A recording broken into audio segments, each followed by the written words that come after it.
નમસ્કાર, હું છું અંજલિ રાવલ અને તમે જોઈ રહ્યા છો ન્યૂ ભારત ન્યૂઝ। આજના ટોપ 25 ન્યૂઝ પર નજર કરીએ। રાજકોટમાં છેલ્લા 1.5 મહિનાથી ખાદ્ય તેલના ભાવમાં સતત વધારો સિંગ તેલના એક ડબ્બા એક ડબ્બાની કિંમત અંદાજે ₹150 જેટલી વધી ગઈ છે, જે પહેલા ₹2950 આસપાસ હતી અને હવે ₹3100 સુધી પહોંચી ગઈ છે। રાજ્યમાં આગામી 2 દિવસ દરમિયાન હવામાનમાં મોટો ફેરફાર જોવા મળશે, ત્યારે ખાસ કરીને દ્વારકા, જામનગર, રાજકોટ, દાહોદ અને પંચમહાલ જિલ્લામાં કમોસમી વરસાદની આગાહી। ધોરણ 3 થી 5 ના વિદ્યાર્થીઓ માટે આજથી પરીક્ષા શરૂ, જે 11 એપ્રિલ સુધી ચાલુ રહેશે। ત્યારબાદ 13 એપ્રિલથી ધોરણ 6 થી 8 ની પરીક્ષા શરૂ થશે અને 22 એપ્રિલે પૂર્ણ થશે। કોંગ્રેસના રાષ્ટ્રીય અધ્યક્ષ મલ્લિકાર્જુન ખડગે દ્વારા કરવામાં આવેલા એક નિવેદન બાદ ગુજરાતના રાજકારણમાં ભારે ગરમાવો આવ્યો છે। ખડગેએ પોતાના ભાષણમાં ટિપ્પણી કરી હતી કે મોદીજી, તમે અભણ ગુજરાતીઓને મૂર્ખ બનાવી શકો, કેરળના લોકોને નહીં। આજે 6 એપ્રિલે ભાજપનો 47મો સ્થાપના દિવસ ઉજવવામાં આવી રહ્યો છે, ત્યારે મુખ્યમંત્રી ભૂપેન્દ્ર પટેલ અને પ્રદેશ અધ્યક્ષ જગદીશ વિશ્વકર્માની હાજરીમાં ગાંધીનગર ખાતે કમલમ કાર્યાલય પર ઉજવણી કરાઈ હતી। આસામ વિધાનસભાની ચૂંટણીને લઈને બીજેપી દ્વારા જોરશોરથી પ્રચાર તેજ બન્યો છે, ત્યારે પીએમ મોદી આ પ્રચારમાં જોડાયા હતા। ત્યારે આસામના બારપેટા ખાતે પીએમ મોદીએ ચૂંટણી સભા સંબોધી હતી અને તેમણે કહ્યું કે આસામ બુલંદી તરફ જઈ રહ્યું છે। અમદાવાદમાં ઢોસા ખાવાથી 2 બાળકોના મૃત્યુના આક્ષેપ કરવામાં આવ્યા છે, ત્યારે માતા પિતાની હાલત ગંભીર છે। પરિવારે કહ્યું, સાંજે ખીરામાંથી ઢોસા બનાવીને ખાધા તો સવારે બધાને ઉલટીઓ થવા લાગી। ઈરાન ઇઝરાયલ યુદ્ધ વચ્ચે એક મોટી અપડેટ આવી છે। મધ્ય વધતી તણાવપૂર્ણ પરિસ્થિતિ વચ્ચે ઈરાનને મોટો ઝટકો લાગ્યો છે। IRGCના ગુપ્તચર વિભાગના વડા મેજર જનરલ માજીદ ખાદેમી જે છે, એક હુમલામાં મૃત્યુને ભેટ્યા છે। પીએમ મોદીની મોટી જાહેરાત થઈ છે કે 16 એપ્રિલે સંસદનું વિશેષ સત્ર જે છે રજૂ કરવામાં આવશે અને મહત્વનું બિલ લાવી રહી છે સરકાર। આ સત્રમાં મહિલા અનામત વિધેયકને લઈને મોટા ફેરફારો કરવામાં આવશે।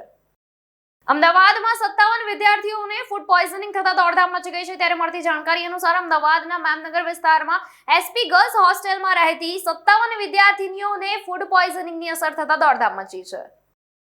એલપીજી સંકટનો તોડ શોધ્યો સરકારે, ત્યારે 5 kg વાળા સિલિન્ડરનો સપ્લાય વધાર્યો છે અને આઈડી બતાવો અને લઈ જાઓ। આ 5 કિલોગ્રામ વાળા નાના એલપીજી સિલિન્ડરો એલપીજી ડીલર્સના કાઉન્ટર પર જ ઉપલબ્ધ કરાવવામાં આવ્યા। દિલ્હી વિધાનસભામાં સુરક્ષાની ગંભીર બેદરકારી સામે આવી છે। એક અજ્ઞાત કાર વિધાનસભાનો ગેટ તોડીને અંદર ઘૂસી ગઈ હતી, જેના કારણે સમગ્ર પરિસરમાં હડકંપ મચી ગયો।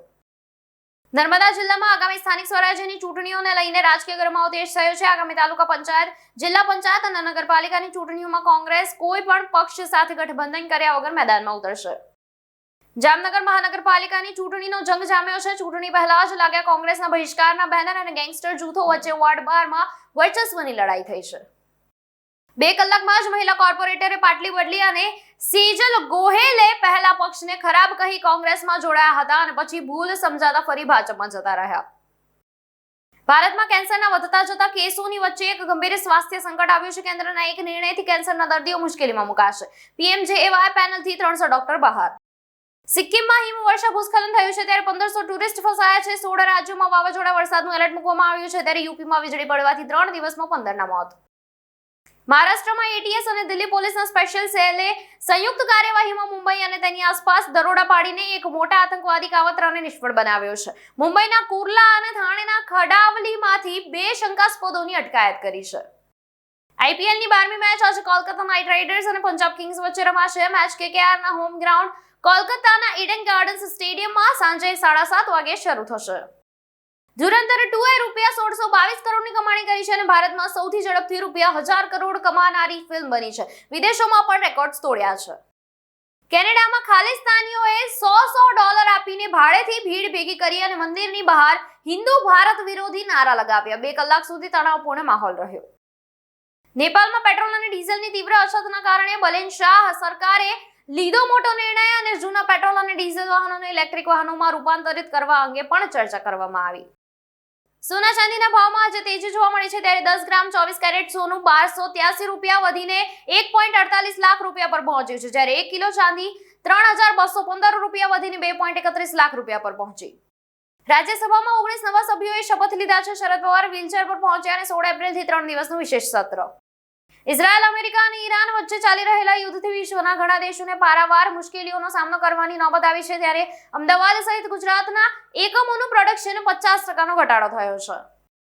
ટોપ 25 ન્યૂઝમાં હાલ માટે બસ આટલું જ। વધુ સમાચાર જોવા માટે જોતા રહો ન્યૂ ભારત ન્યૂઝ। નમસ્કાર।